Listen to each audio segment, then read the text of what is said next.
পিশাচ সম্পর্কে বেশ কিছু অজানা তথ্য ও লোকবিশ্বাস রয়েছে, যা বিভিন্ন পুরাণ, লোককথা ও কল্পকাহিনীতে পাওয়া যায়। নাম্বার 1, পিশাচদের জন্ম কিভাবে হয়। হিন্দু পুরাণ মতে পিশাচরা সৃষ্টি হয়েছে বৈদ্যের অভিশাপ বা পাপাচারীদের আত্মা থেকে। কোনো ব্যক্তি হিংস্র, নিষ্ঠুর বা পাপাচারে লিপ্ত হলে মৃত্যুর পর তার আত্মা পিশাচ হয়ে যেতে পারে। কিছু কাহিনীতে বলা হয় তান্ত্রিক ক্রিয়ার মাধ্যমেও কেউ ইচ্ছাকৃতভাবে পিশাচ সৃষ্টি করতে পারে। নাম্বার 2, পিশাচদের শক্তি ও দুর্বলতা। তারা দ্রুত চলাফেরা করতে পারে ও আকৃতি পরিবর্তন করতে সক্ষম।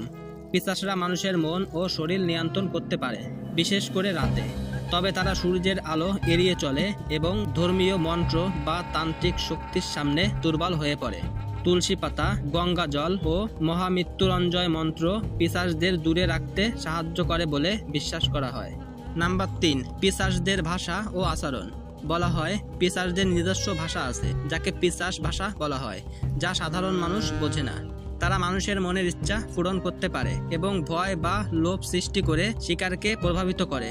কিছু ক্ষেত্রে পিশাচরা মৃত ব্যক্তির রূপ ধারণ করতে পারে বা অন্যের দেহে প্রবেশ করতে পারে। নাম্বার 4, পিশাচ মুক্তির উপায়। প্রাচীন তন্ত্রশাস্ত্রে পিশাচ তাড়ানোর বিভিন্ন উপায় বর্ণিত রয়েছে, যেমন বিশেষ জ্ঞান, মন্ত্রচরণ বা ধর্মীয় আচার।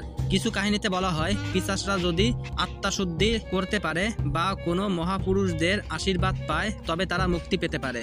এগুলো মূলত লোককাহিনী ও পুরাণের অংশ। বাস্তবে পিশাচের অস্তিত্বের কোনো বৈজ্ঞানিক প্রমাণ নেই। এই ছিল আজকের ভিডিও, পিশাচ সম্পর্কে অজানা রহস্য।